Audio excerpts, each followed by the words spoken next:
Hey, everybody. Welcome back to The Blueprint. It's Brandon with Smoking Gun. Just wanted to introduce you to one of my friends today. This is going to be special. This guy is a jack of all trades and a master of all trades. He does everything and he does everything well. He's humble, but we're going to dig into this bad boy.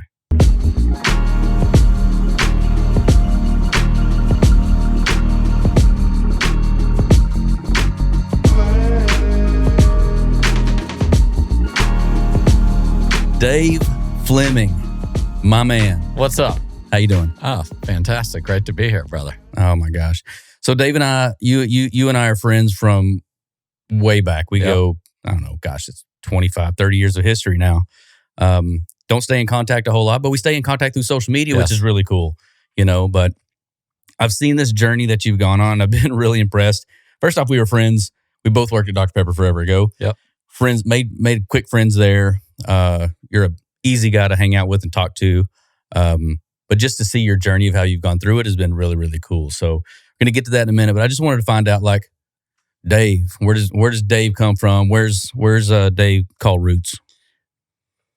Pittsburgh, PA. So everything in my life's black and gold. And that's more from my parents than anything. So my parents met at the copier at U.S. Steel in Pittsburgh. So I didn't have a choice, Brandon, on being in this hat and the hypercycloids, which are what the Steeler logo is. There's your new word for the day. And thought those were lens flares. Yeah, I know. It could have been, but you were wrong. So, but my dad was in heavy machinery, actually. Okay. So I went to elementary school in Hershey, literally, where they make the chocolate. Yep, been there. That smells like chocolate. And the light poles have a wrapped Hershey Kiss and then an unwrapped one. I mean, it's very cool on the main street. So middle school, Albuquerque, New Mexico. High school, Memphis, Tennessee, suburb called Germantown. Went to Miami of Ohio in college.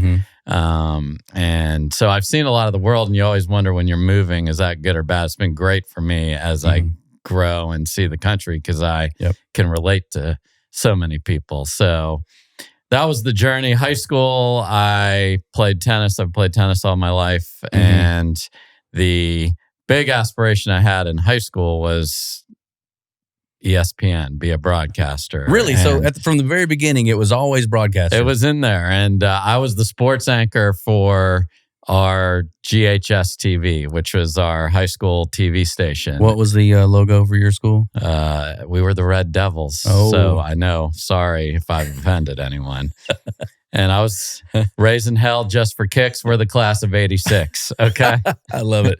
That's so amazing. Yeah. So I literally would ball boy for Jimmy Connors. And then I had a press pass and I'd go up and interview him. That's cool. So Bo Jackson, when he played for the Royals because of the AAA team, and just it was a wild, fun thing. And that's what I thought I wanted to do. Right. And then I had tennis opportunities, smaller schools. Yeah. And I decided I'm not playing pro. I'm 5'8", let's be honest. So, but scrappy. Scrappy is, you got to scrap. You know, this is long before grit became the word that it is today.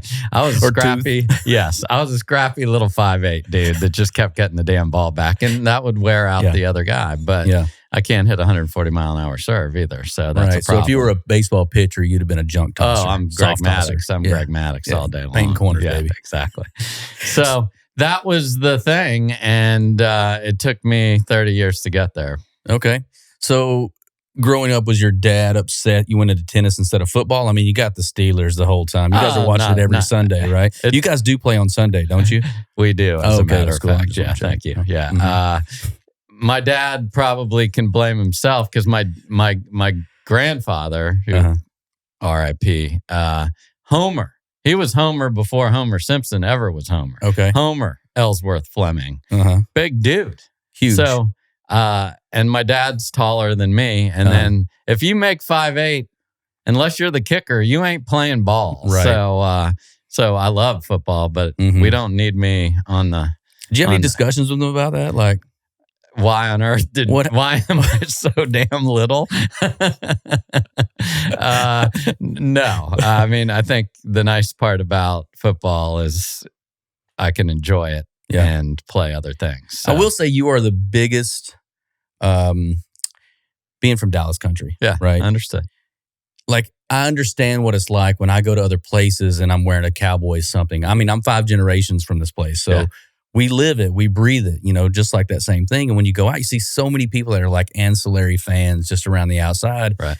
And so you kind of catch flack because everybody expects you to be that fair weather or whatever bandwagon type.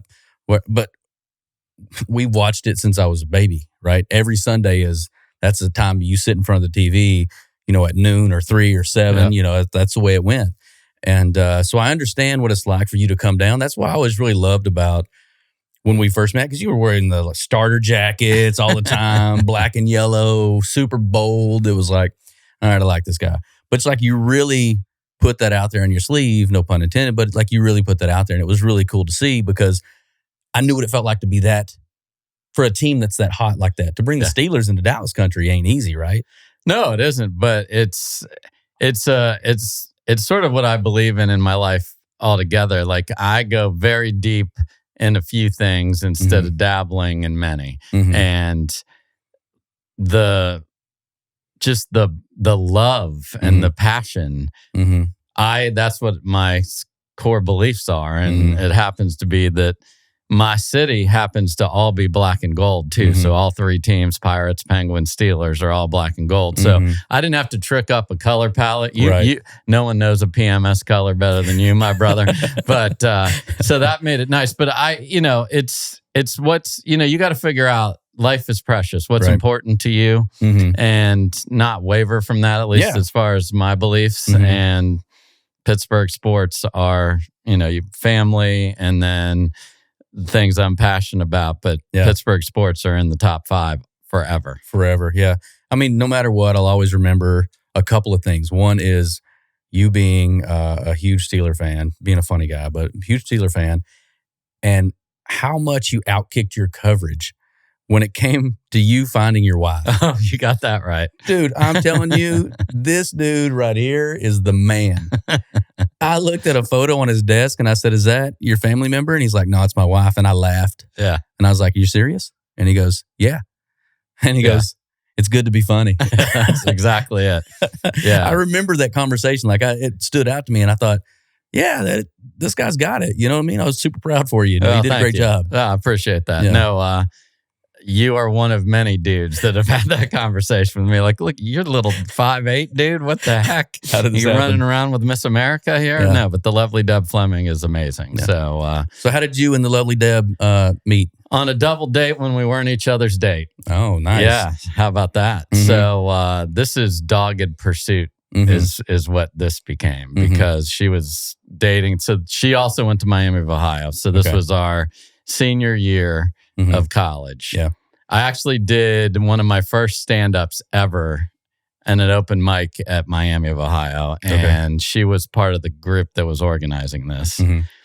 So she knew who I was from that long before I didn't know, because I didn't interact with the folks setting it up. So then she shows up at this double date. And if you lined up 5 ladies in front of me right now, and one of them was whoever my date was that day, sorry, ma'am, I'd have no idea who that is. Because I wasn't looking at you at all. I have no idea who you were. I'm like, damn, my boy Chris, just like the reaction you just had, is doing well. I mean, because we actually ironically went to a comedy club. Yeah. Then we played ping pong. So the juxtaposition of my future life here is crazy. But he effed it up, thankfully. And I just had, and Brandon, this is rocky territory, getting through the friend to more than friend. And that is dangerous. And it took a whole lot of 7 beverages. years. It took Rolling Rocks, sir. And so she got her master's at Ohio State. And she's smart. Okay. She's smart. Just keep pouring it on. No, she's a saint. She works with kids with autism in the elementary school. And she's a good human. Okay. Yeah, so just, I know. Like, the outkick the coverage is so bad. Dude, this is ridiculous. I know, it is. Deb, you must be, God is looking out for you in the afterlife. Yes. You know, oh, yeah. So I know, because she's got 3 kids, our 2 daughters and me. I mean, my gosh. Anyway, so Yes. So we go out on High Street, the main drag there, and I'm like, liquid courage. I gotta just throw out the. Can we do more than this? Yeah. And not a high five or a big win from that. It was more. Mm-hmm. And then there were because we wrote letters too back then, and you'd wait 3 days to get the mail. And this had like the feather on the end of it. And everything. Yeah. Well, the Ravens were flying them there. Game of Thrones fans, and she's like, "Yeah, I mean, I was in the best friend boy corner. Yeah, but there's no way I'm giving up on this, right?" And I just hung in there, and then fortunately. Nice, kind, and funny. Wore down. It works. Yeah. And here we are. So what is your relationship with Chris now? Is it a No, I haven't seen that dude in 30 years. What has he got? He's nothing. He's got a big bag. He's got a big bag of nothing. Dude, man, you just scooped him and then left him too? Just at the side no of the girl, road. no friend? Yeah. Well, he screwed that up, and so that was on him. Yeah. Yeah. Well, that's cool. You guys carry a lot of friendships from your college days? Yeah, it's we're filming this in late August here. I don't know when it airs exactly, but fantasy football draft from 1986. Still the same squad doing this. Really? We used to do it where no one knew who won. You had to get USA Today the next morning. Those are newspapers. And we literally had to do math and figure out who won, not what we have today, which is so And you fun. had to trust somebody too. Exactly. That's a lie. That don't add up to that. Yeah. I mean, I probably lost some games because we trusted the guy that doesn't know how to do good math. But we, my core roommates, Deb has hers. But because we were late in coming together as a couple, in fact, almost not at all at college, quite frankly, we don't have the crossover, but as far as our individual friends, we have 3 or 4 that are some of our best friends in the world. We're at our wedding, all that stuff. Were they, any of them live here or are they all just back in? Yeah, we're actually one of my college roommates who literally was second in command on a nuclear sub. Wow. So way to go. And thank you for your service, brother. Yeah. He actually lives in Austin now. So close. He got here as soon as he could. He got here. Yeah. Well, that's cool. So, so then you left there. How soon was it before you got to the great state of Texas? Of Texas, baby. Because the great state is Pennsylvania, just for this conversation. But because I am in Texas and have raised my children here, I'm all right with you're this. With them. I'm with you. Okay. A little bit of a tour. First job out of college. So I work in sports now. I've worked in, as you mentioned, Dr. Pepper's. I've worked in very fun brands and things. I started out about as bad as you can get in dental insurance. Yes. Nice. So, but I know a lot about teeth, which is not a win for anybody. Well, if you I wrote periodontal brochures. So, like, when you think about putting in your time and people say, oh, look at, you get to do this, this, and this now. Right. Periodontal brochures. I went to dental conferences. Now, the key, though, is I got to work for the president of the company. I got to go to ad agency shoots. So the marketing, like, it really doesn't matter. It's the same. It's just, it's more fun if it's the other stuff. But I learned a ton in that. So I think it's the ability to grasp what the opportunity you're having is versus it's dental. And dental insurance was a big. I could see the transition there too. So if you're taking that and you're learning, you're working with the ad agencies and everything, and you were a brand manager at Dr. Pepper, is that what you were? Exactly. Okay. Yeah.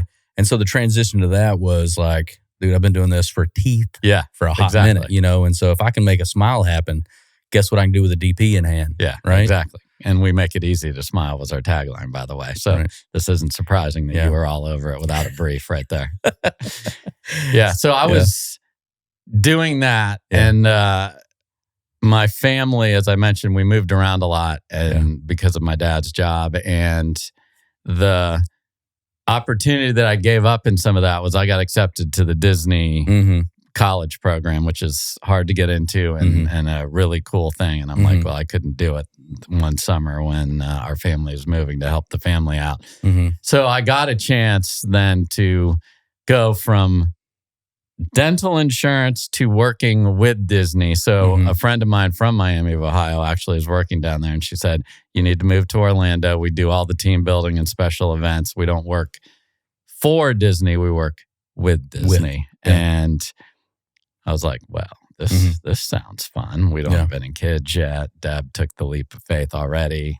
So she's just like, it was all gravy from here on She's out. like tethered to this insanity that I've delivered. And so we moved to Orlando and just had a blast. So Deb's got her master's in social work. So she's helping the world while I am entertaining the Pfizers of the world with team building and special events at the Swan and Dolphin and the resort hotels. And our company really had a nice inroads with them. And we were talking one day about, well, what's the biggest problem at a theme park? What's the biggest pain point at a theme park as a customer? The lines. The lines. Thank you. We did not rehearse this, did we, Brandon? No. We did not. It's the problem. You know, I have a rule. I don't do the 10-second or 1 hour for 10 seconds. I don't do it. You just can't do it because you're going to go 45 seconds around this thing, but you're going to wait 45 minutes in line, right? Yeah, and so the ratios are way jacked. Off. The ratios are jacked. So we agree. So we, one summer, had because we had all this fun play equipment in our warehouse to do all the events we did with the Fortune 500 companies. And we said, we're going to go figure out how to solve this because we have recreation majors who are really smart about games. Let my creativity run. So we would go, this is in the summer. So in like July, we put a backpack of stuff on two of us and we said, Space Mountain, 2 hours, perfect. And let's figure out what in the world we could do with the humans in line. And so we just did that for literally 2 months. And because of our credibility on the team building and special events side, we were able to get a meeting. And it was the most intimidating meeting I've ever been in. Imagineers who create all the rides, the look and the feel of everything. We, through one of our contacts at MGM Studios, which is what it was called at the time, said, you guys have cool stuff that you usually do.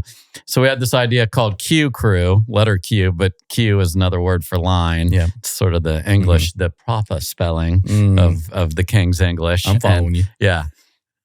And we show up and we have Little Mermaid theme games. Right. We have Tower of Terror. We have all these things and we're playing them. And all these Imagineers are staring at the four of us. And one of the ideas was just simple, like build a gargoyle out of clay for the Hunchback of Notre Dame. And so you don't even realize you're in line while you're watching the people you're playing. We're building a champagne tower with plastic glasses at the Tower of Terror. So it's all this stuff that you're like, wow, I've been having fun with my family, and that 45 minutes that you just dreaded went by and I was entertained. So we end the meeting and they're like, we love this.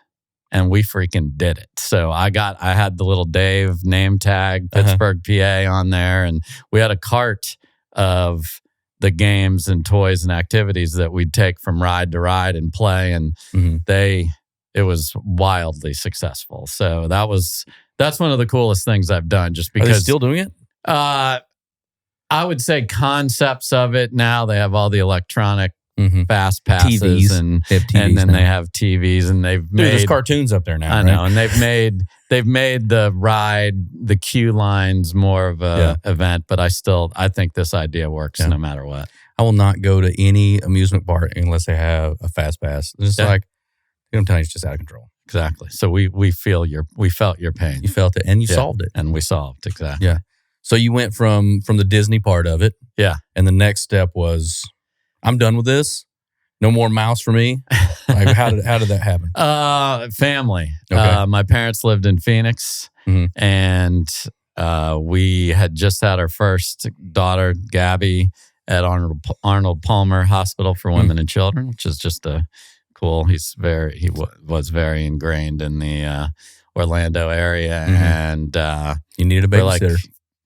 I mean, it was so inconvenient to call a stranger when my parents are actually on this continent. Why aren't we near them? Yeah. So I just randomly was looking for jobs in Phoenix, in the Phoenix area. And at Miami of Ohio, I was the advertising club president, and one of our clients was the local Pizza Hut in Oxford, Ohio. So we did a bunch of stuff. This is so creative, Brandon. We built a slice of pizza in the back of a pickup truck and chucked coupons out the back of it, like in the parade, homecoming parade. But that's it. It's brand awareness, man, and brilliant. I mean, big old circle pepperonis. Yes, we could have used you, quite frankly, but we did our best with the plywood, okay, and the red paint. I'm thinking it's better than what you guys are selling it at right now. Yeah. No, it was okay. It was not awesome, but had you been a part of this would have been better. But field marketing manager was available in Phoenix. I'm like, I've already done that. So I call and I have the conversation. I'm like, here's the 12 things I've already done to grow the business of a Pizza Hut. So it's wild. Like, I've spoken at a bunch of colleges, to fast forward a bunch, but it's wild how little things that you don't even realize in your career are massive. Yes. Because that got that going, and that was huge for me. So you went from there and you went to Phoenix. I did. How long were you there? Phoenix, we weren't there long because our second daughter, Natalie, was born actually in Scottsdale. The corporate headquarters of Phoenix, or excuse me, of Pizza Hut is right here in Dallas. That's what brought us to the DFW area was, hey, you're doing great in your regional directing. Now come be part of the national marketing and work on Star Wars and work on the NFL and stuff like that. So that was fun. That's super cool. Yeah. And so you worked at Pizza Hut for several years, and then the leadership there, a couple of them ended up at Dr. Pepper, and they're like, hey, man. I know Dave's over there. Yeah, and if you've eaten that much pizza, you got to wash it down with something. Come on. Yeah, come on. Crazy. So, and that's where you and I met at Dr. Pepper. But so that was, my marketing career has been great fun. Yeah, and there were so many brands at DP too that were really, really cool. I remember this is the first time that I ever learned about licensing when I was there, right?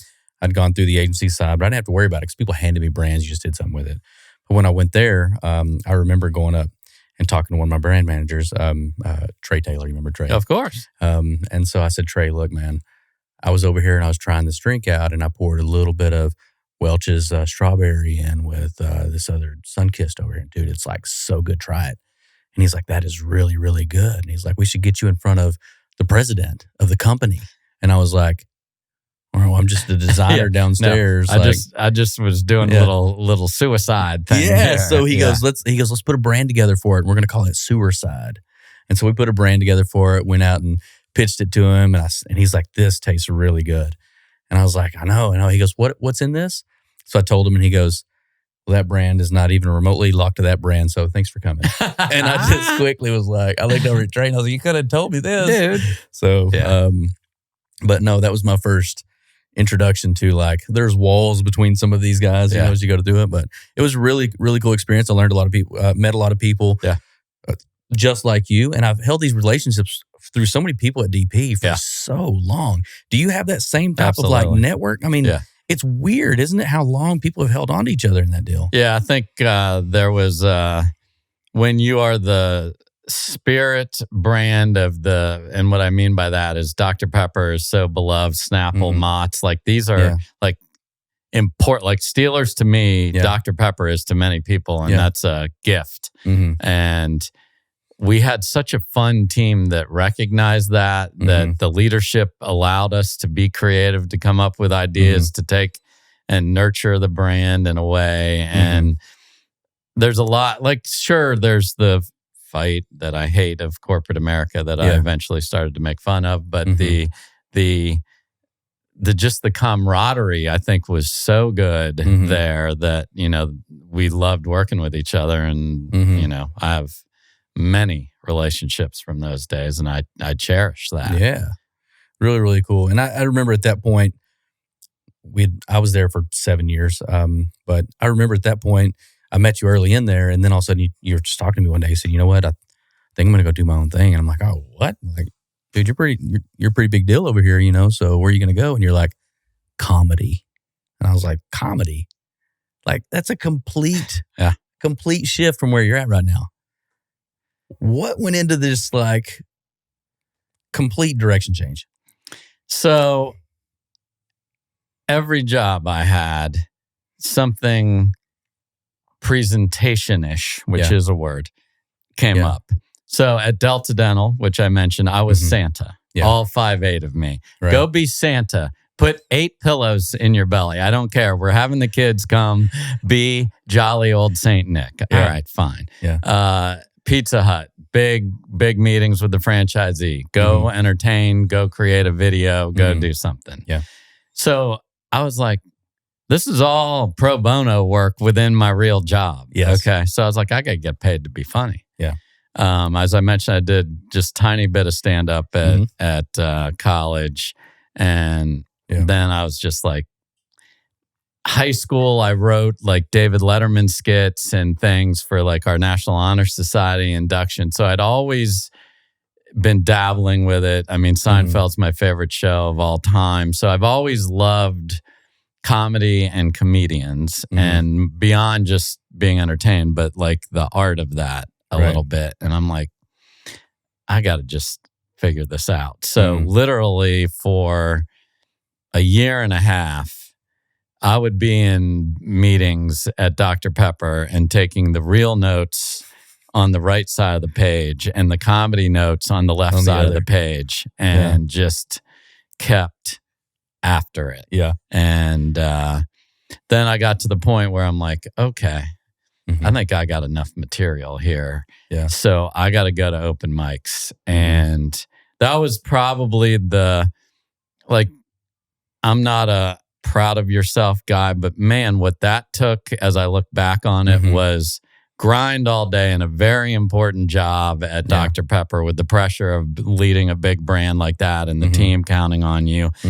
And you're there till 6:37 at night. And then I'm driving all the way downtown Dallas to a comedy club where I have no friends, no connections, no credibility, no nothing, but I need time on the stage. Yeah.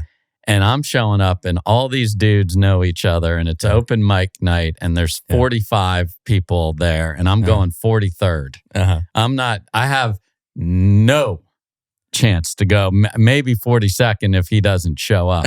But I got no tenure. I got nothing. And I'm showing up talking about the copier, the break room, conference calls. Yeah. These people are all talking about relationships and airplanes and flying and all the stuff that that you're used to. And by the time 43rd's up, there's nobody left that paid $5 at 8. I'm going on at like 11. There's 3 comics talking to each other. Yeah. I get the bright light in my face. And let me tell you, Brandon, I sucked. Okay. I was atrocious. I would film it and go back and I'm like, this is terrible. I am bad. Isn't it crazy how you're your own worst critic? Oh, yeah, for sure. But people were laughing. There were no people to laugh. There were no one was laughing. There's 3 comics watching this. Wow. But I went back. Like I could have easily shut it down because then I went to a different place and the lovely Deb came and a couple friends came. You needed to pack the house. And so I had 4 people giving me tapping in for par. They were yelling, like the whole time. No, not that so much. Right. No. But after 6 or 7 weeks of this where, okay, the lights don't bother me as much because it's just, you can't, like, unless you've stood there, you just don't realize how bright, like you can barely see, you have to adjust to that. And the biggest challenge was just timing once there was actually an audience. So I moved into the 20s at some point because they're like, all right, you're different and you don't suck as much as you used to. So all of a sudden I figured out this is a conversation, Brandon Adams. And if I say something and it's funny and they laugh, you don't go say the thing that comes next in your mind. Let them laugh. That's their part of the conversation. And being patient is so important. And I had no idea until you do it. And then I'm like, well, damn. Okay. I'd go back and I'd like, wait, the break room table thing killed, but I just ran over the laughter. What am I doing? You blew through it. I blew it. Yeah. So I got off after like my 8th week, and the owner of the place said, "Hey, come here." And I'm like, "Okay, it's over." Like you are so bad that you're, even though there's only at that point 28 people there, and she was like, "Hey, we like what you're doing. You're different than a lot of these guys. We'd like to put you in a slot on Friday night." And I'm like,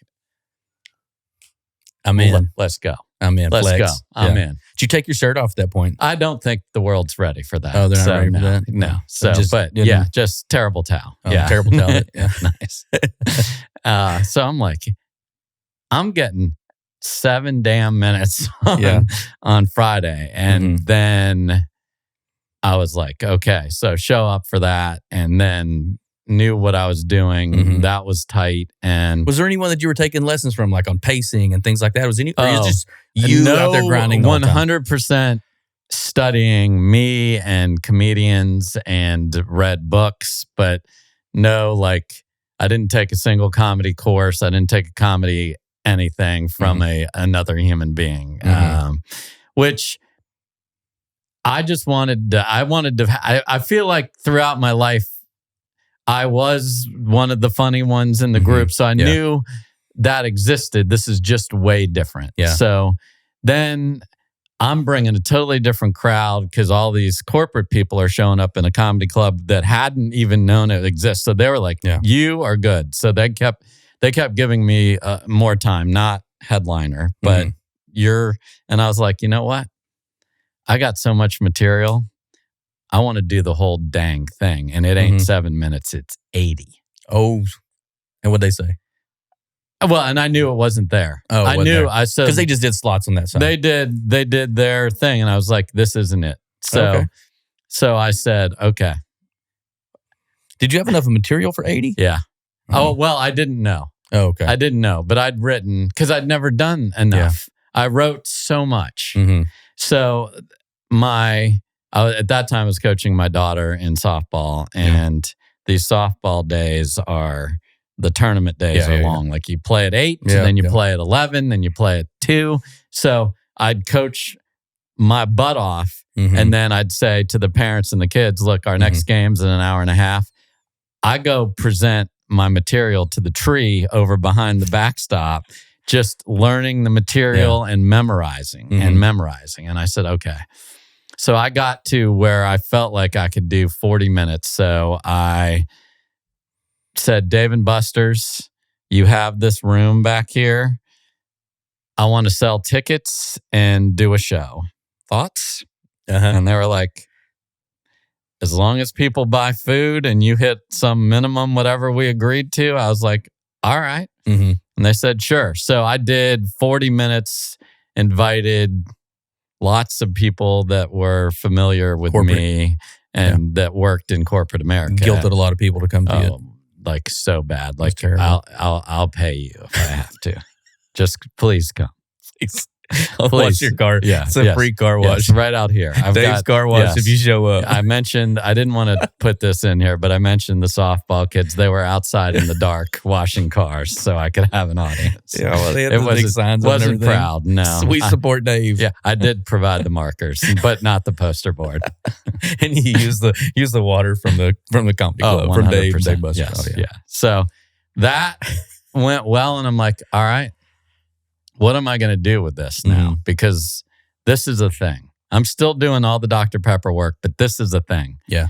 This is something. So how much did you make on this when you did it?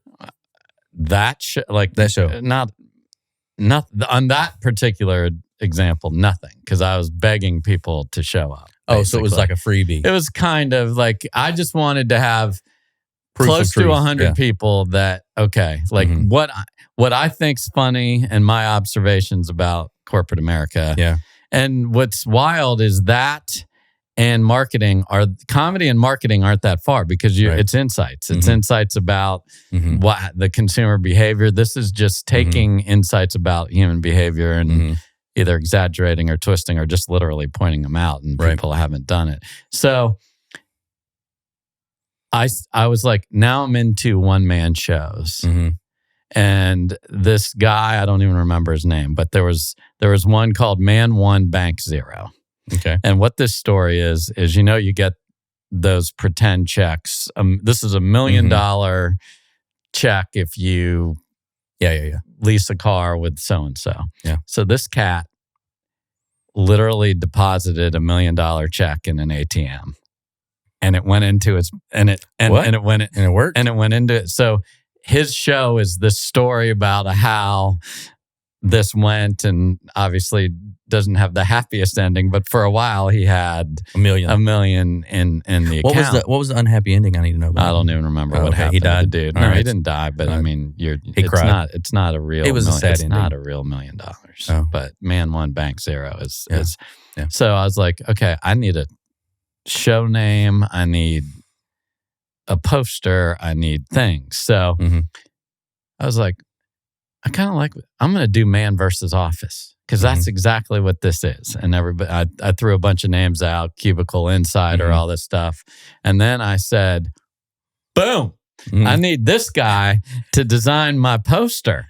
So you designed the Man versus Office poster, and I performed Man versus Office 80 minutes. I've probably done it 100 times now over the course of time. Did it a lot in a packed in time frame before all the pickleball stuff got going. But yeah, it was a wild ride. Like how horrible I was till then. I literally did a show on Broadway one time. So I mean, that's really, So that's how cool this got. That is honestly, that's a big jump. That's really, really cool. From the time where the guy was like, "Hey man, I'm thinking about doing this comedy thing," to like Broadway. Yeah, dude, that's huge. Yeah. So how long did that run for? One show? One show, Snapple Theater. I told them, look, we are all friends together. And they're like, all right, we're usually dark on Wednesday. You can have it. So like walking from the hotel, like, and literally on the street Broadway too. I was like, okay, people are coming to see me tonight. This is... Those guys on the side of the street? Yeah. Throwing the tickets. Who needs a couple? Who needs a couple? Two tickets. That's awesome. So you had a big crowd that was there. It was a good crowd. And it was just something like when you go back to looking at the journey of that and writing, why do people eat no matter what is on the break room table? They eat pizza crusts off there, Brandon. Not the people leave their crusts there, and then people eat them. People eat the lettuce that the deli meats had been sitting on. We can't make good decisions there. Crazy. We eat the pink donut. Yeah. The pink donut is trash. What is that? What is the pink donut? I don't know, but if you put the pink donut in the conference room, not a soul's touching it. You bring it into the break room, and it's like gold. It's gone. People fight over it. So just knowing and seeing that journey, and then all the way till I've performed in front of a couple thousand people, and it's amazing. I remember when you were talking to me about the speaking into the intercom, the people around the table. That one was a really good one. Can you elaborate on that one? Do you remember that? The triangular shaped superphone, of course. Okay. That was. It's weird how, because I did a lot of this probably 8 years ago. Okay. So COVID created Zoom and all the conference calls that are video oriented. That was when we had that little triangular shaped superphone. And our big thing, the big thing that people love about that particular thing was 3 minutes into the call, you hear the beep beep, and everyone wants to know who just joined.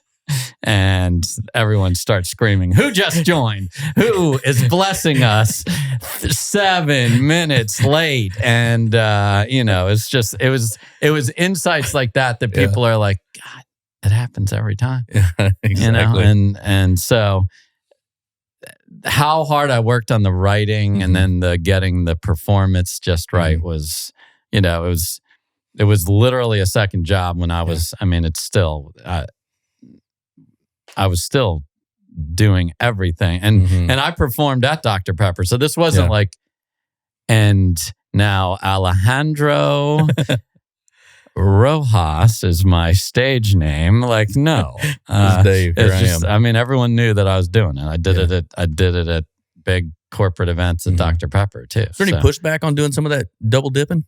No, I think it all comes down to performance, and my performance on the real job was so right good. there. It was so good. I'm not saying it was very Top acceptable. Tier. It was very acceptable. I mean, God, I have to go back and dig out my performance reviews from 10 years ago just to satisfy.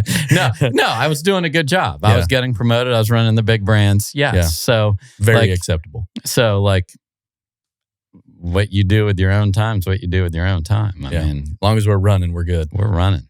That's awesome. Yeah. So going back to, you did the Broadway thing. Yeah. How much more after this started to come? Like, were you still thinking like, man, maybe I need to make a switch just to this full time? Because that's when we started talking and you were like, I think I'm pulling the chute.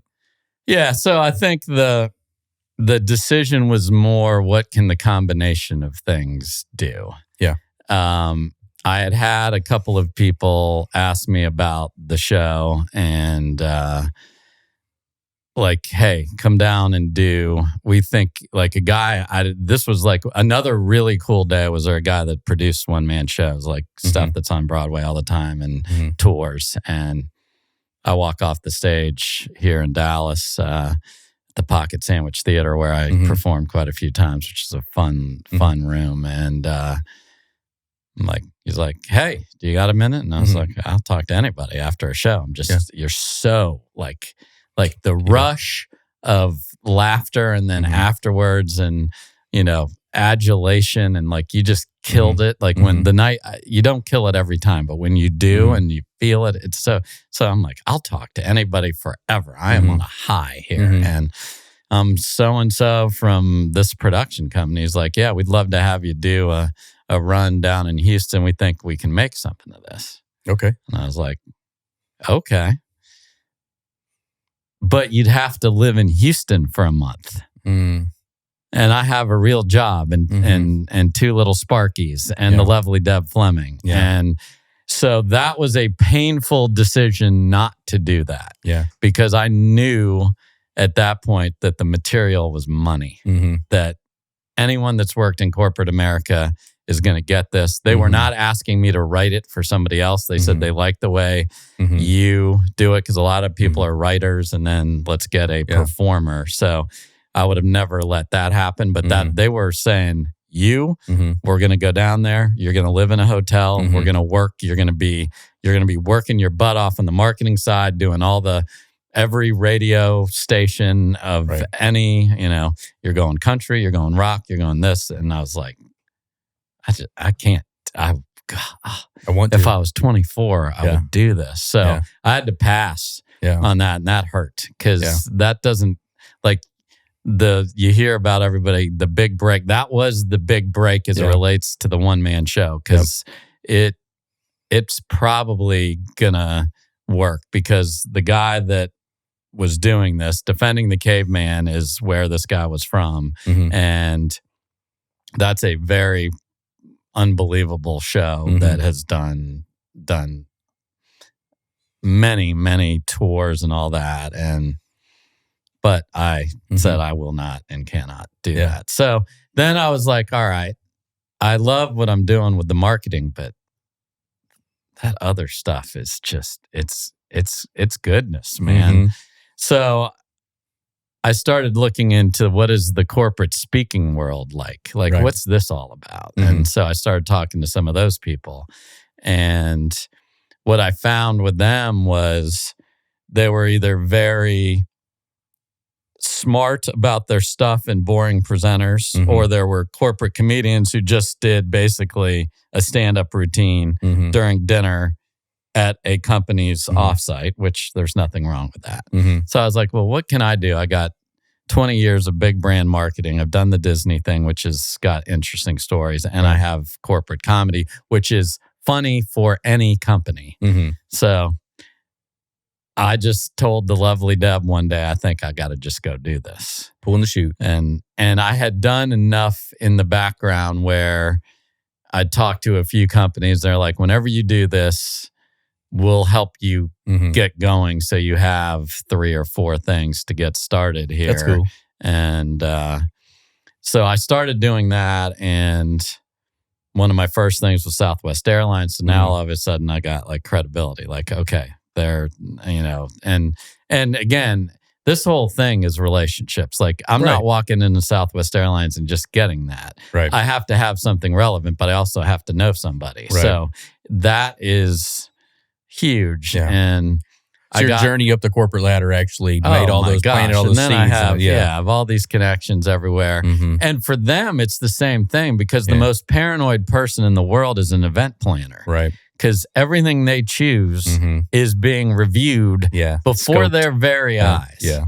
And so if they can go, look, I've known Dave 15 years. He's going to be funny. It's going to be amazing. People are going to love this. He'll show up on time. He'll do all the routine things, and then he's going to be funny, or he'll deliver a message that he's used to having received on the back end of that. So that got off to a great start. And I'm flying places and I'm doing a combination of either straight comedy or marketing lessons I've learned in my career. And then I was like, I really loved when we had interns so I started speaking to MBA students, Clemson, University of Texas, and others. And I'm like, okay, this is how this career of mine is going to go, and this is how I'm running this out to the end. Yeah, I love doing it. And then one of my daughters got very sick, and I could get a lot of direct deposits in 1 month with speaking, because you could get 3-4 a week and you'd be like, dang, this is good. Yeah. But you could run into a bit of a dry spell. Yeah. You don't have consistent benefits. So again, I was like, okay. And I happened to get a call from a friend from when I worked at Dr. Pepper from a different agency. And it was right at the time when we were struggling. My daughter's doing fine now, by the way. Okay.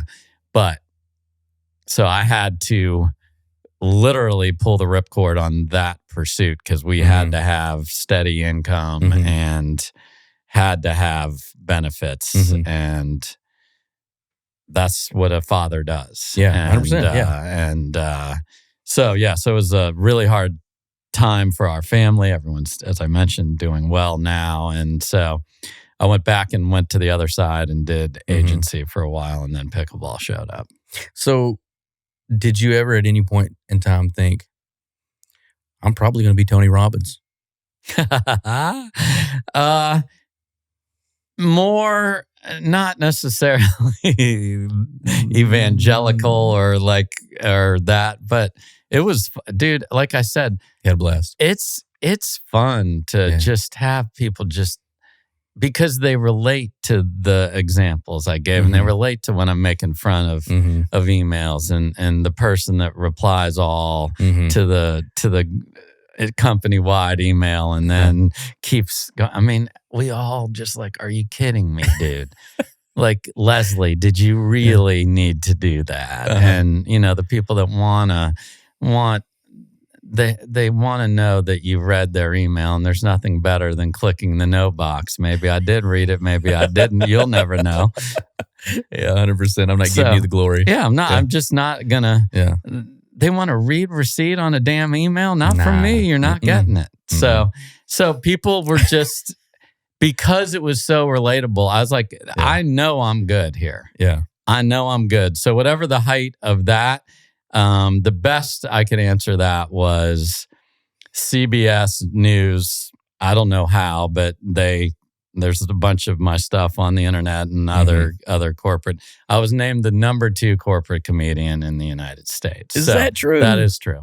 So Yeah, a guy that does PowerPoints beat me. He's very good, but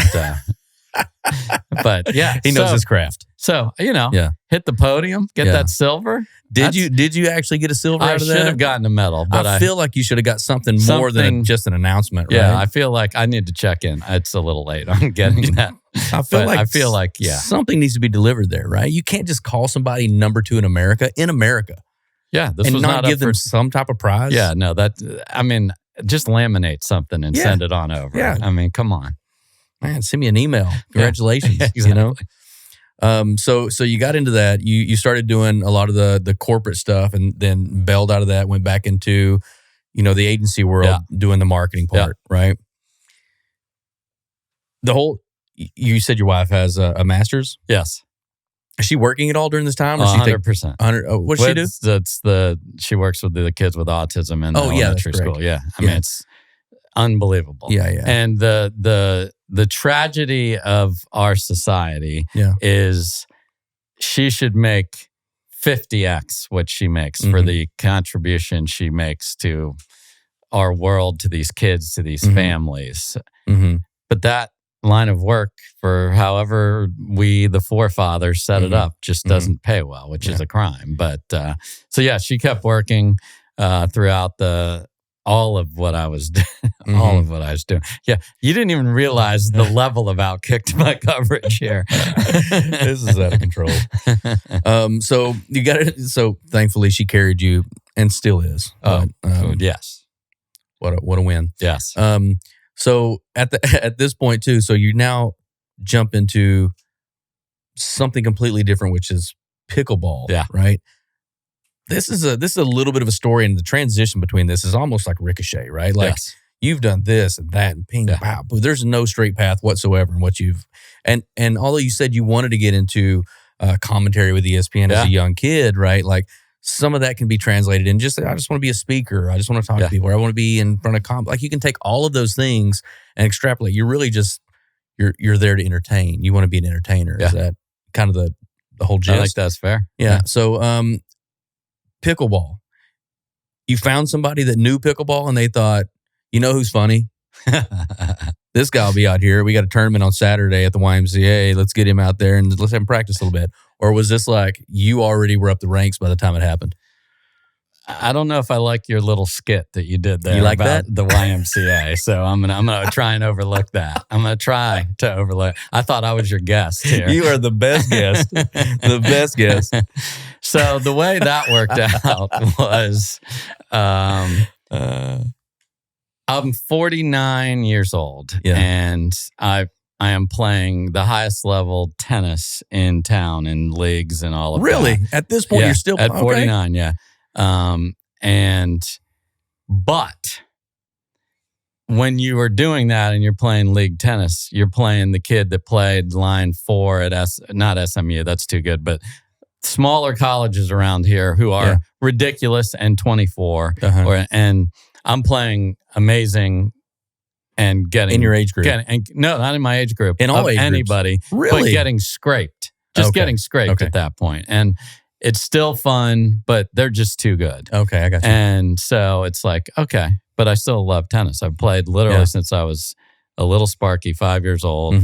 Used a racquetball racket the first time I played tennis because I couldn't even swing a regular tennis racket. Where are these events that you're playing that are a little higher like that? Like the highest level tennis that isn't a tournament is leagues at the country clubs and everything around Dallas. Sorry. But what happened was one of the players on my team said, hey, my wife runs the rec.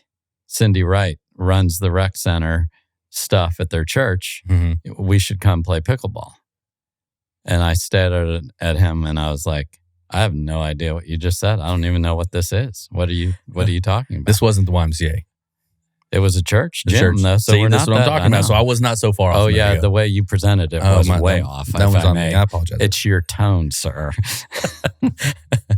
So I'm like, sure, I'll go play. And we didn't know the rules and serve and volley. Didn't know there was a kitchen. Got in the kitchen, dude. Oh, we were a disaster, but we had fun and I was like, okay, this is fun. Yeah. And still playing tennis. And then we heard, oh, you're going to love this with the YMCA. The best players play at the Salvation Army. Boom. There it is. And you have to get an invite. Oh. And I'm like, we're kind of, we feel like we could do just fine if we show up at the Salvation Army. So we through a couple sources and back channels, we learned the start time at the McKinney Salvation Army Advanced Group, and a couple of us showed up, and there were definitely older players making us look terrible. Yeah. But we were certainly in the top half of the advanced group right away just because of all the tennis background. Yeah. And I'm like, I love this. Yeah. Like, I love this. Mm-hmm. So we would go to the advanced group, and then we were welcomed after we were interlopers. Yeah. But we were welcomed then. And we'd play from like 7 till 2 in the morning on tile. Okay. On tile. Just destroy your body. Yeah. You should not be running around on tile that long. Ever. Yeah. But that's when the advanced group all gathered together, and we kept playing, and I'm like, I think this tennis of mine, and the fact I used to hit a 200 backhand in ping pong, literally, and now pickleball, the paddle right over here. Yeah. And I'm like, this is just I think I might be something here. I think this could be good from a playing standpoint. Right. And so me and another guy, Adam Stone, who ironically is now one of my broadcast partners on national coverage of pickleball, he showed up at the Salvation Army one night, and we sort of had eyes for each other. You look like you might be good. And so we rolled down to Austin for the biggest tournament in Texas at the time. Okay. And we're unknown, unseeded, never seen before. And we play like the 3rd or 4th seed in the first round and just wreck them. Okay. But we're in the back. I mean, this is still on wood floor, so this is nowhere near where pickleball is today. Yeah. Then we beat somebody else. Then we run into like the 2nd seed, wreck them, and people are like, what is happening over here? Who are these guys? Who are these guys is exactly what was going on. So we end up winning this tournament. And Adam and I were like, I don't know how we'd fare on the national deal, but we need to go do this. So Adam's younger than me. So Adam went and did very well at his first nationals tournament. And then the following year, I turned 50, and I had no idea there was something called senior pro, because senior was not a word I really cared for. But it's in high school. There you go, it's buddy. Up there. Boy, see, you're so quick. We killed it on that. That gun is smoking, everybody. So I'm like, okay. So I get a better partner than I deserved for my first U.S. Open I was like, I'm just entering pro. I think I have no idea. I might get just absolutely demolished. And I get a better pro than I deserved because he wasn't planning. And I just texted a guy I'd never met, and he's like, yeah, I was not supposed to play. Why not? I'm like, I have no credentials, but thank you. And we got to the quarterfinals, which was a great run. Yeah. And the tournament director walks out, hey, great, thanks for playing the tournament. Here's your check. And I'm like, they just paid me to play a sport. Let's freaking go. And then I go to dinner that night, and I'm sitting there with my parents, and this dude comes up to the table from a paddle company and says, hey, we loved watching you play. We'd love to sponsor you. And I was like, here we go. What is happening? So all of a sudden, all of this is happening. The fact that I had a very good partner for my first big event was massive. Sure. Because you got to get in the cool kids club. Yeah. And I got there by sometimes, things happen for a reason. Yeah. And so Steve Dawson, I am forever grateful to him. Hugs and kisses. Hugs and kisses. For him and the whole Dawson Nation. Everyone knows. I mean, he's been a good friend and forever since that. So now I'm one of the absolute better senior pros for 2 years, playing at a high level, getting some checks to play, still doing the corporate thing. My daughter's doing better, not all the way there, but doing better. So I'm playing some of these tournaments on the weekends on the side or using my vacation to go play. And the year before COVID hit, it started to get pro pickleball, not senior pro, even though senior pro is broadcast too, but started to get just a little of attention. But we're talking like horrible streaming and stuff like that. Yeah.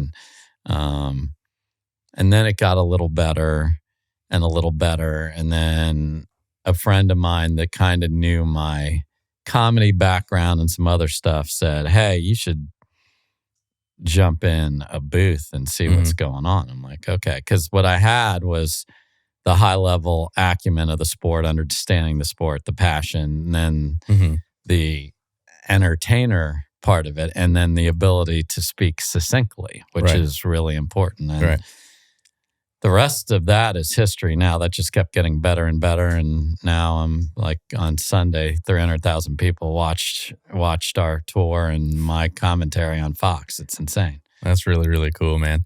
You know, to see that journey too come from, again, like that, you always wonder, it's the butterfly effect, really, when you start talking to people, like how do things really start to transition into something else, you know? And so I think a lot of times if you find someone who is just driven, they can really succeed in so many different areas. Like when I first started this thing, I said, jack of all trades, master of all trades. If you go back and you start thinking about this, went to college, outkicked your coverage. That's a dub, straight dub. That's a big dub. You get into marketing after going through, you know, dentistry, you know, marketing as well. And you work your way up to some of the biggest brands in the world, marketing those guys. Gear shift. You're like, you know what? Funny. I like funny. I got this woman on a funny. That's a win. So it proves I can do it, you know? And so I'm just going to jump. Ended up working your way up to doing that for a living. Like not a lot of people can do that, right? Not only people have a lot of trust in themselves to do that as well. Worked your way to the top of that. Got into pickleball after playing tennis at a later age, right? And still competing at a high level, right? And then switching over to a completely different sport and becoming one of the top ranked guys in that sport. I'm not even going to tell you about just like, then all of a sudden you got into commentating and now you're on ESPN. Brother, I said at the beginning that Deb may have, you outkicked your coverage to Deb, but she may have done the same thing too, dog. That's nice. It's really cool to see somebody who has done well at everything, you know? And the great part about it is how humble you are about your interactions with people, how you go about stuff. I'm nobody from nowhere. At the end of the day, like you've always been so kind to me. At the very beginning, through my journey, you encouraged me. You've said stuff through social media. I'm telling you, this is just a genuine dude. And you guys ever have the opportunity to support him or reach out and talk to him, make sure you do it because he'll give you everything and tell you about everything. It's amazing. So I just want to congratulate you on that right there. That means a lot. Thank you. Yeah, super cool. Still wish you'd change your hat, but I understand it. I understand how it goes. But I'm super proud of you. I just wanted to get that out in the open. Super proud for anyone who believes in themselves that way to just take the jump. And you've done it so many times. It's not just once. Yeah. There is no imposter syndrome with you. You are somebody who can pick something up and run and just accomplish it. So pretty proud of you for that. So, thank you, brother. Yeah, keep that up. What's next? Are we thinking about maybe some movies or something? Going to a movie maybe, but no, I mean, it's the pickleball thing's just been unbelievable, and it has been the culmination of everything. So it truly, even though it took a while, like the kid doing Germantown Red Devil basketball games is now doing Fox on Sunday afternoon, and I'm way better because of the journey, because of understanding that I had to make a choice, like what kind of broadcaster do I want to be here? And there's where I did a lot of research, and I was like, okay, what's Joe Buck do? What's the best football and basketball and tennis and hockey announcers? I've met with some of them. I've talked to them, and I'm like, okay. And a lot of them use the word entertain, and I'm like, okay, I'm not going to apologize for being funny on the broadcast. I'm just going to do it. Now, it's not Saturday night at the Chuckle House, though, either, because that is just doing the sport a wild disservice. So it's educate, use my knowledge of the game to help the fans at home understand the sport better, but entertain them along the way. And the feedback I've gotten has been, oh my gosh, you make us laugh, because the thing, and this has been the hardest thing for me by far, is I'm playing to a house of 500, 1,000, whatever. Well, guess what? When I say something funny, hopefully a big chunk of them laugh back. Do you know how many of the 300,000 that watched this weekend I heard? Zero. They're at home. So unless my co-anchor or the producer in my ear laughs, that's the extent of my immediate gratification. So at first, I'd be like, I just dropped gold there. And if your partner is looking at the court differently or really trying to get something out of this, or has the producer in their ear saying, hey, we're going to break right out, whatever it is, you just hope that gold was at least received where it ultimately I wanted it. But man, that was hard at first, because I'm like, oh my gosh, that line was money. And then crickets. There's a lot of times where you're even in conversations or whatever, through this, I'll have people reach out to me and they're like, that one thing you said that nobody caught, loved it. Yeah. And I'm sure you have that. Right? Oh, yeah. And so sometimes it's just for a few people. 100%. It doesn't have to be for a wide audience to go, oh, that was great. But I'd love to say some things sometimes that there's a clever person out there that was on my wavelength and just hit it with me right there at the tail end. So I dropped one of those. I'm going to give an example, because maybe one person watching this will get it too. So we have a wonderful player named Caitlin Christian.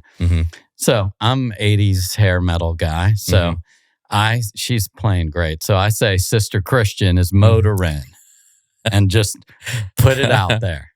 And my co-anchor or co-commentator just, no, what's your price? Zero Nothing. Night Ranger capability there at all.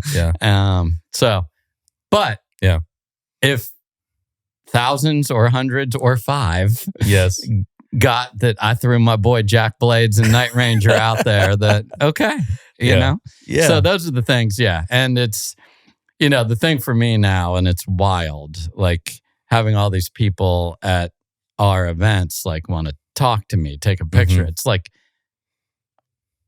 you said, and I appreciate it so much. I don't think I have changed at all. It's just what I get to do and it's an unbelievable privilege. Like I knew this past Sunday, I want our sport to be considered a legit sport, no different than the NFL, the NBA, NHL. So the commentary, the way it looks, the way the interviews are handled has to look on that same level. And that's not a burden for me at all. That's a privilege to carry that. And it's the most wonderful ride right now. Yeah. Well, I'll tell you, I've got into, I played pickleball a little bit. Wouldn't say I played it a lot, right? Because I had some friends that asked me to come out, and they're like, hey, man, you want to come out and play some pickleball? And I was like, I was like, no, I'm good or whatever.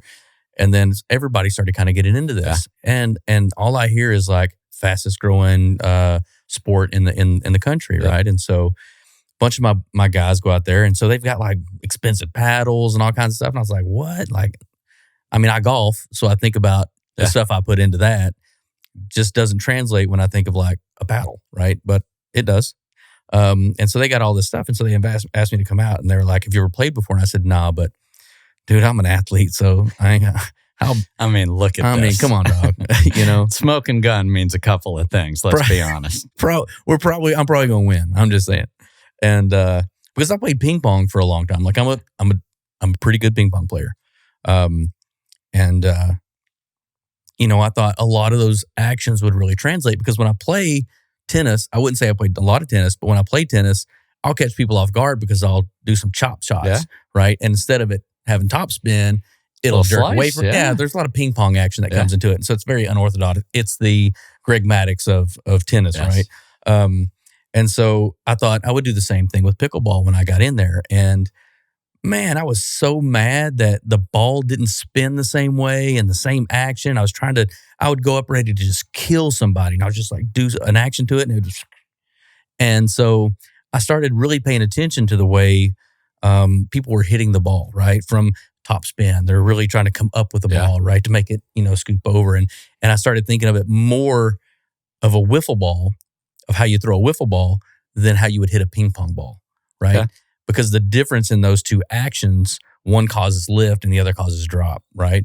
And so quickly I started catching up really fast. So we played at the very beginning, and these two old people just smoked me, and I was so mad about it. And I was like, all right, I'm gonna take a few lumps right here, and then I'm coming to get you. And then some dude was supposed to be the best guy, and me and this other guy just dump trucked him here real quick. But I did learn that I killed this one guy right in the middle of the whole thing, and came up and just wow, and it hit him off his chest, and he's like, ugh. And he goes, "That's a point for us." And I was like, "What?" And he goes, "Kitchen." And I said, "What do you mean kitchen?" And he goes, "Stay out of the kitchen. You got in the kitchen. You had 1 foot in the kitchen before you hit that." Got to stay out of the kitchen. I mean, come on. But I got him. That's a rule. I bet he's. But you still tagged him, dude. He's got a web steel. I got him. It's a tattoo.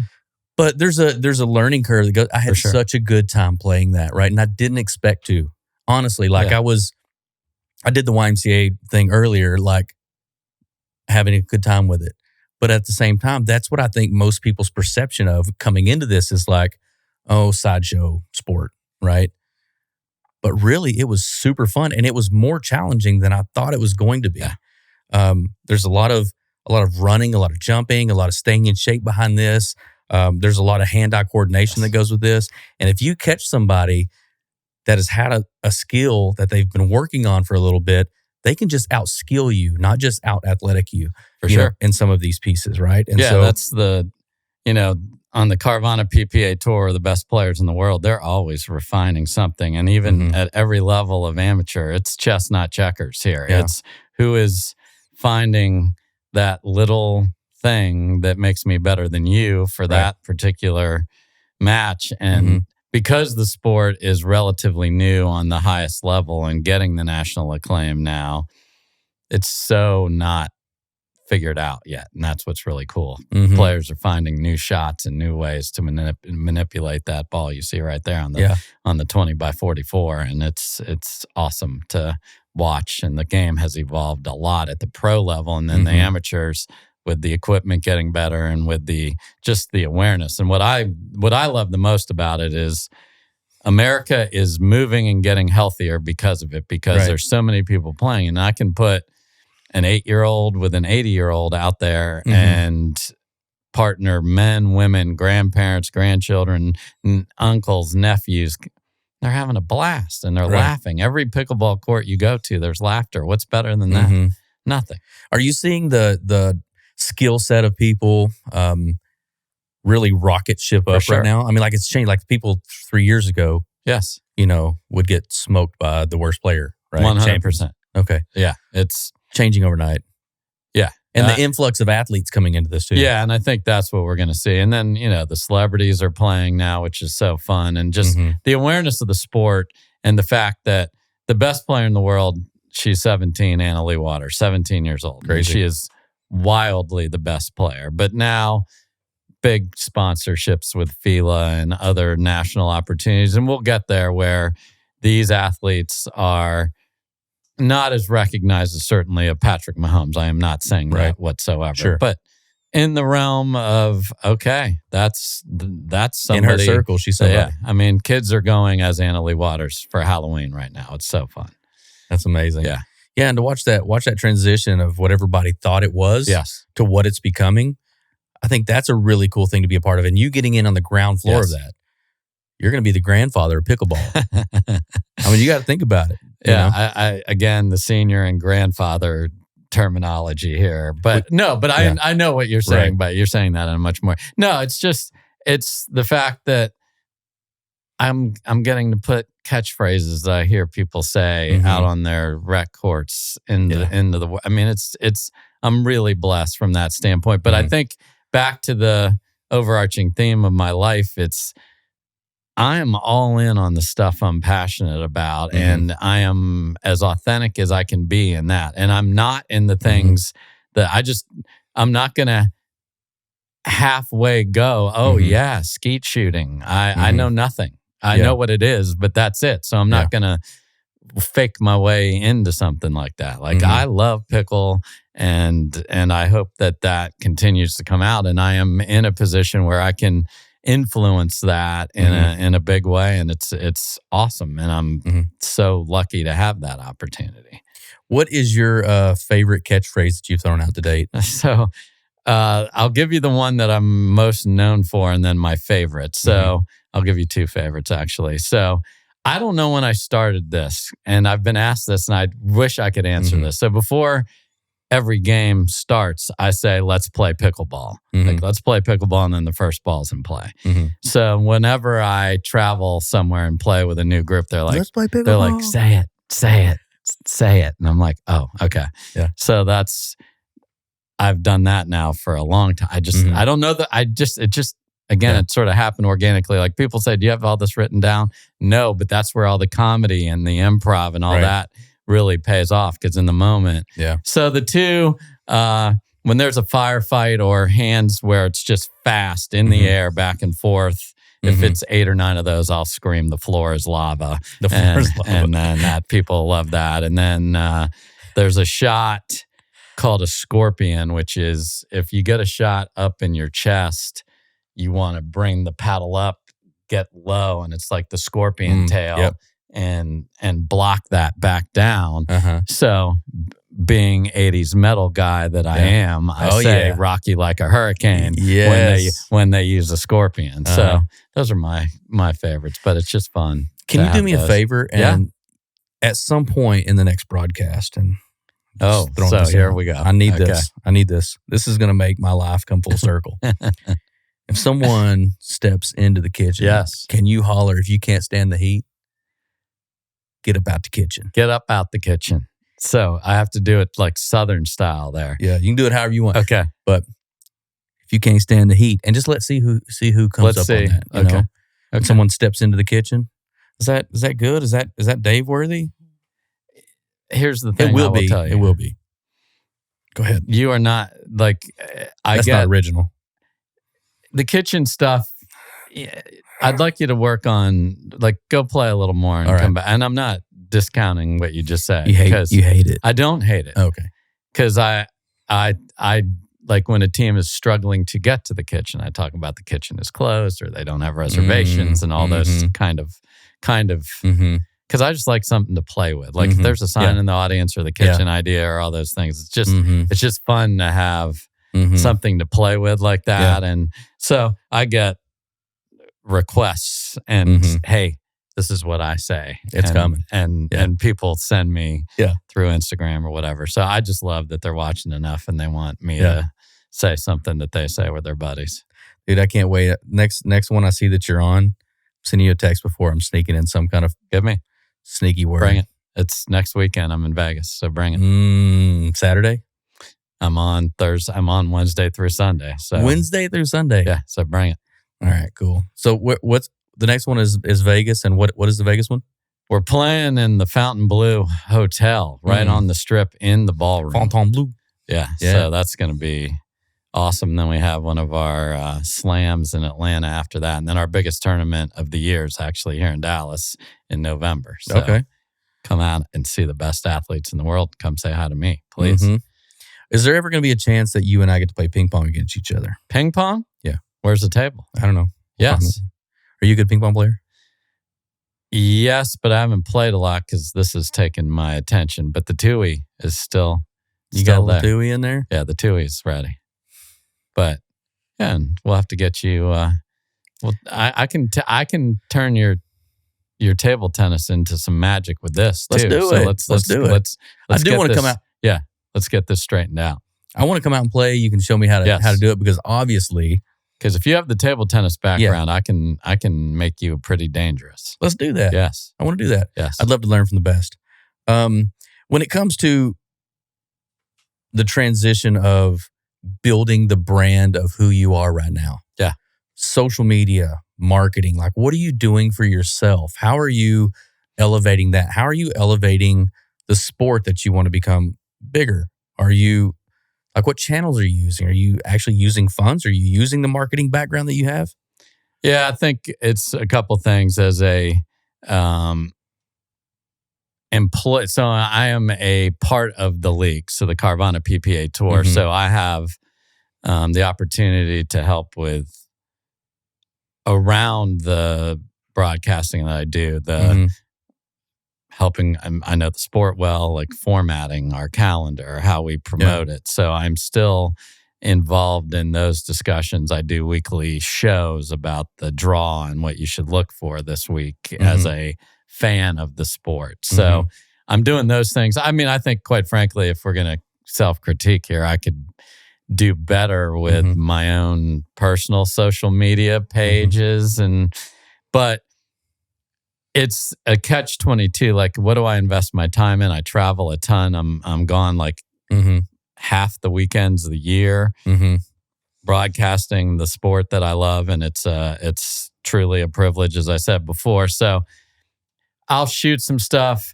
Like, I haven't gone full in on merge. Like, I've written some pickleball comedy, and I've actually done stand up on literally on the court, and that has been well received. I just haven't, like, very few people have even seen that. So at some point I'll make that a priority. I just haven't. So my socials probably get a C+ if we're being honest here. So you play a lot of video, what you doing, or is it still photos or on social? Yeah. I'll shoot, like, I'll be at an event and here's Idiot Dave and showing, here's when I'm on, here's the venue. This is my headset looks like. Yeah, it's, here's my commentator. Last week I had Sam Query, the U.S. tennis star, has gotten involved into pickleball. So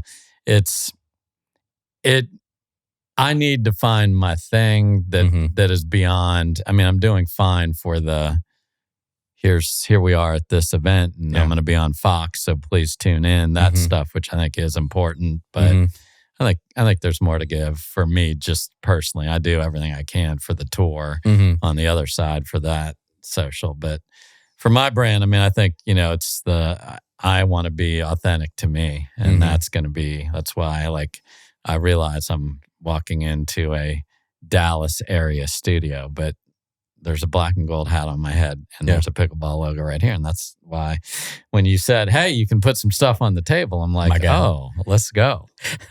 Let's go here. So, yeah, I mean, I know the value of social media, obviously, and I think it's been wonderful for me to stay connected to like people like you and seeing you're just sick talent. Thank you. It's been, things like that make me so happy because it enables me to have that connectivity. And a lot of what I've had social media connection with has been, and I was, like, they don't teach you this, or you don't get told, like, fans of like the broadcast and wanting to interact with me. And it's like, of course I will. Like, it's just, I'm blessed and honored that you want that interaction, and I will give it back in spades. Are you completely transparent on your social media as to who you are, or are you nerfing that a little bit? I think I actually had this conversation with my lovely wife, Deb, the other day about travel appears to be glamorous to people. Yeah. And I was like, should I, the one trip I had, flights delayed, flights canceled, literally laying in the airport. I can get motion sick. And I'm like, I could show the world this, which is real. Yeah. Do they want to see me laying on the ground in the airport? And so I went down the no route on that. I think my decision making there has been more, here's some fun stuff I'm doing with the lovely Deb or my kids, or I'm in a cool place. So here's some interesting either photos or video that I'm shooting, certainly from the venues and from the site. I'm going to give you my take on what's going on and all that. So there's this juxtaposition of the people that follow me for pickleball and then just my friends that are like, okay, another day of pickleball or oh, another day of pickleball. So it's I think everyone's had to just deal with me for the cross section of what I bring to that. So nerfing only from the standpoint of I am glass half full since I was born kind of guy, and I have plenty of glass half not full moments, but I don't if I feel like I really need to share that with the world someday, like honestly, if you go back to when my daughter was struggling and mental health is where it was, like I would have probably thrown down more, and I have whenever I've had a chance to speak about mental health. We had a couple of athletes a couple of years ago struggling with that, and I went off on the broadcast for like 45 seconds. So that's not exactly answering your question, but the things I think are important that are a little bit tangential to me are the attention women's sports is getting now, which I think is fantastic, as hashtag Girl Dad. And so I'll talk about the fact that we have equal pay on the Carvana PPA Tour, equal time on center court. Like our women athletes are incredible. And, but myself personally, I just don't think people need to see me having a bad day. If they do, tell me. But I don't think I'm going there right now. Yeah, it's funny. Like, you know, a lot of people want to be more transparent. Yeah. So when people go to start showing things that are not your best moments, right? It feels good not to put a rose-colored lens on everything, right? But then sometimes you also get kickback for like, what are you looking for pity? Exactly. You know, and it's like, you can't win. So you pick and choose what you want to say. The other times is like, there's things I want to say out here. It's like, I just don't want to deal with the people that angrily disagree with angrily disagree with me. You know what I mean? I just don't want to deal with that. So I just would rather keep my opinion to myself, you know, and talk to my close friends about things that I can truly have some conversations with versus like it turns into a fist fight. Yeah, and I just don't want that. Like at all. I'm controversy averse kind of person, and I am 100% authentic with everything I put out there. Like this is me. Like, so it's not like I have a persona. Correct. And like, whether it's like, there's not broadcaster Dave who changes his voice and tries to be this thing and then I'm something else. I'm always the same. So from that standpoint, I've just decided I'm just not going to be like, yes, I have bad days, but you guys don't need to see it. Yeah, that's kind of where I was going with this is that, and I think I'd mentioned this before, but I'm not giving you any false interpretation of who I am. No. I'm just not giving you all of who I am. Yeah, exactly. Right? And so as we go through that, like those are the things that you have to start paying attention to. And I just wonder from, you know, anybody else's perspective as they start to lift their own brand up, what is their outlook? What is their marketing perspective on things like that? Yeah. Are you a shoe guy? No. I am a what do I play best in guy, and that happens to be these bad boy Skechers now. That has been a great supporter of pickleball. Have like literally from age 3 to now 56. Every picture of me at Christmas is me getting black and gold gear of some sort. So my shoes, this is the first time I've literally worn something that doesn't have black and gold, some connection to it, but these are really good. So yeah, I'm not a shoe guy though, as far as like I don't have 30 pairs of Jordans in my house or when I go out, I'm cash. So I love the fact. My only shoe comment here, and Adam Schefter, who's of course the ESPN NFL insider, like started showing up. This is probably 5 or 6 years ago, with his coat, and then those like kind of tennis shoes, dressier. Yeah. So I've called those Schefters. So like that's all I wear when I have to be either in dress up land for a wedding or like literally walking my daughter down the aisle last year. That's what I wore. Some Schefters. So so my Schefters are my thing. But no, I'm not a shoe guy. All right. Are you a car guy at all? I am not a car guy at all. So this is back to the things I'm into and the things I'm not. So like I'm not handy. I'm not fixing anything at the house. I'm calling a guy. Yeah. I'm very good at calling the guy to come fix it. I think cars are great. Like I mentioned, my dad was heavy machinery. We're talking Tonka trucks, but real, like the bigger boys. than this room. Yeah. Like a lot of young boys would have loved that. And I was like, I want to go throw. I want to play catch. I played baseball and tennis and everything as a little kid. So I took all of my dad's sports stuff and didn't push in on the heavy machinery or any of that. So, a Lambo or a Corvette on the road is amazing, but I couldn't tell you crap about the horsepower. Right. What do you drive now? A lovely Honda Accord out there, sir. Yes, that fits the brand, doesn't it? This is my guy right here. I love it. I love it. If you have anything to say, I was going to give you one more. Well, two more things. Music. Yes. I know you said 80s hairband guy. Yeah. Is that the genre you play in? Oh, for sure. Only is pushing it. Okay. But last weekend, the lovely Deb and I go to Journey and Def Leppard, and it was fantastic. Globe Life, and then the Pirates were there this week. So what a wild everything that's me showing up in Arlington in a matter of 8 days. Yeah, like in the 80s.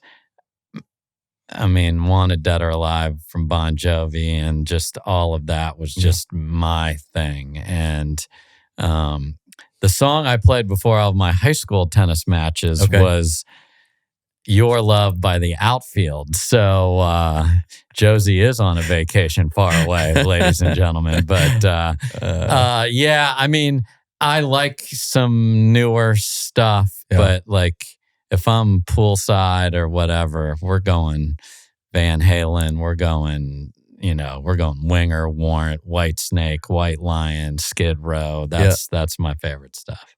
That's cool. I'm a big fan of that era too. I like to, mix up the music with my kids too. Listen to some of theirs, listen to some of mine. That cross-pollination is really cool. It's kind of helped me grow too with my music tastes. Yeah, the interesting thing about the music I love and then having young children is there's nothing like, and it's true, like having your 8-year-old daughter singing Cherry Pie by Warrant. But especially that. And then Guitar Hero was very popular when my kids were growing up. So we'd be playing that and there's some wild lyrics going on there. Oh, for sure. You didn't even know what they meant back then, right? Just I don't know what we're just hitting buttons and colors over here. Let's jam.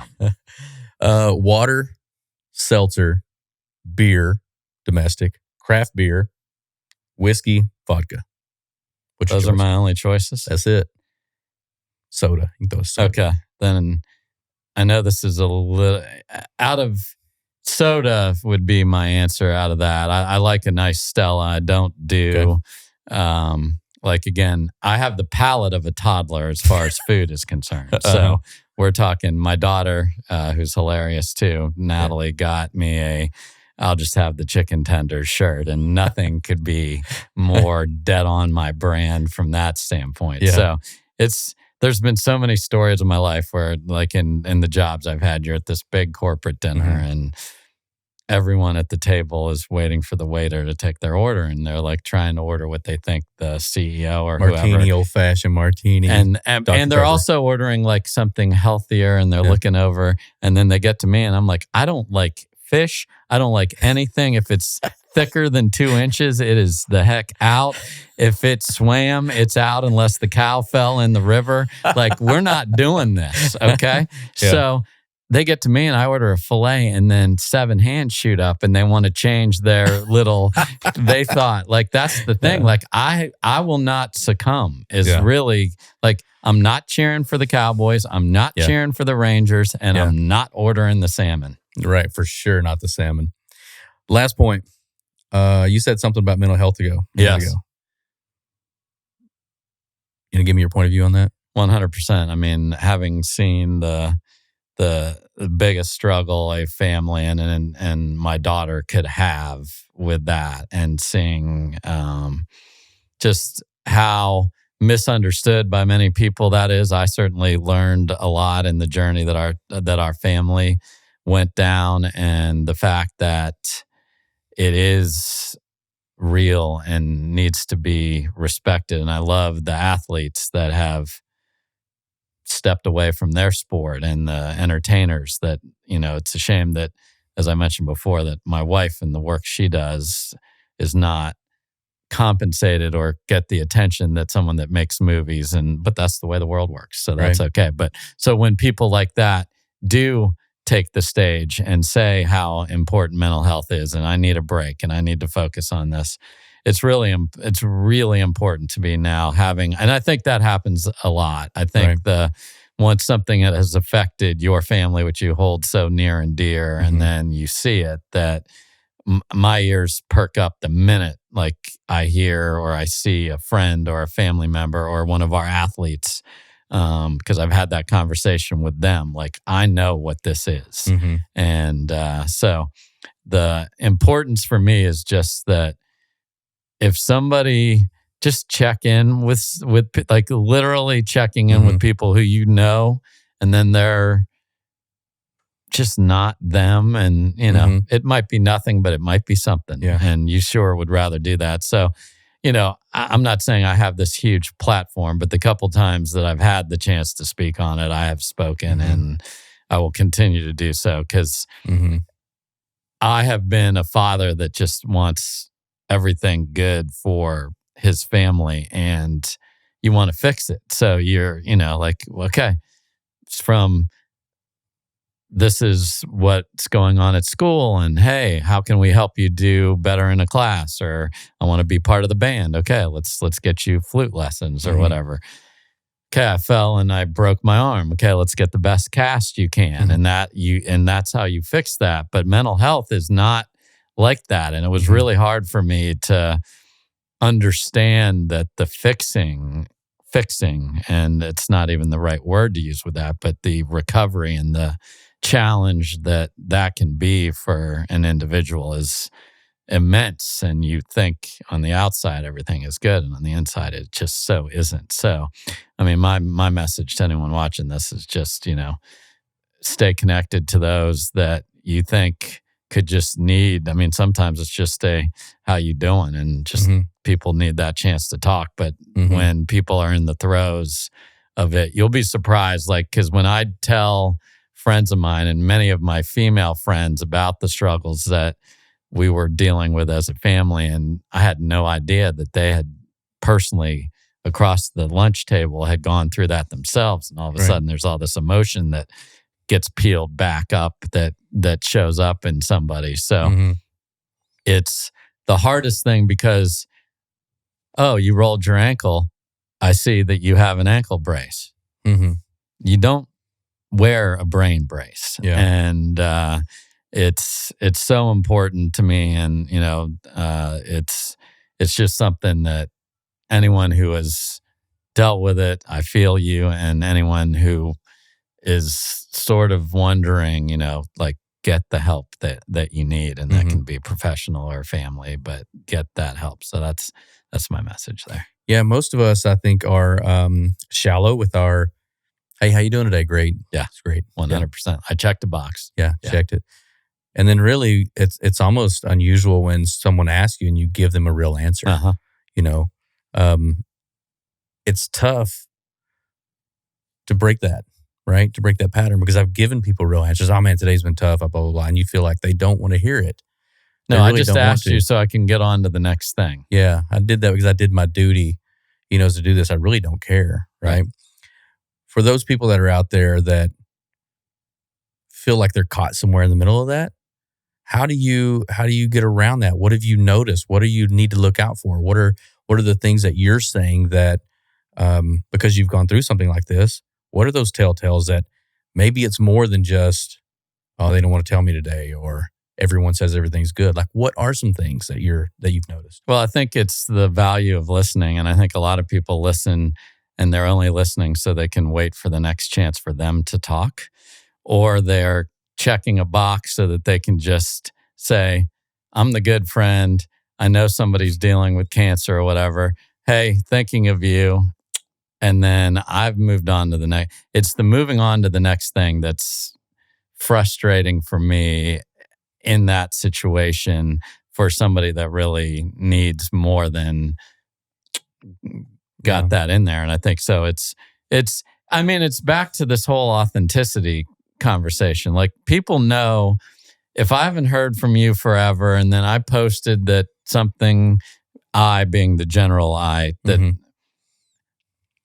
just, did you follow up? Did you care? Like, did you call? Like, people, these things are called phones. Yeah, we don't like talking on them, Brandon. We don't. Right. We'll get a text out of there and just like, hey, like, people don't even have, that they don't even use the voice. Like, it's the connectivity is what's important in all those situations. And a lot of that is consistency with that, and then staying after it, and then not, what's your intention of why you even checked in to begin with? Did I need to do that for me so I'd feel better about myself? Look, so-and-so's dealing with a medical condition now. I kind of feel bad about that. But if I say, hey, thinking of you, send, now do I feel so much better about me? And I think the first one's great, but are you staying vigilant to that and connected to that person? And when you say, because a lot of people say, hey, whatever you need, again, whatever you need. Do you mean it? And I'm saying a lot of people do. So I love my friends and family and everything. But to answer your question, do you really mean it? And I hope you do when you reach out to your friends who need it, because I have seen the worst, and the ones that meant it can be the difference between something going really dark and somebody pulling out of that. Yeah. Well, I'll say this. You're a great person to talk to. You can see the genuine nature coming out of you. It just bleeds out. So super thankful to know you as a human being. Thankful for the time that we've had together throughout our careers. And I hope to stay more connected as we go forward. Yes, let's get on the 20x44 and see. We'll get your table tennis slice and get your butt out of the kitchen. Yes, sir. Get me out of the kitchen. Thank you so much for being a part of this. I hope this connects with somebody out there, or is able to give more, exposure to the things that you're doing as well. So appreciate you being here. Thanks, brother. Yeah. Peace.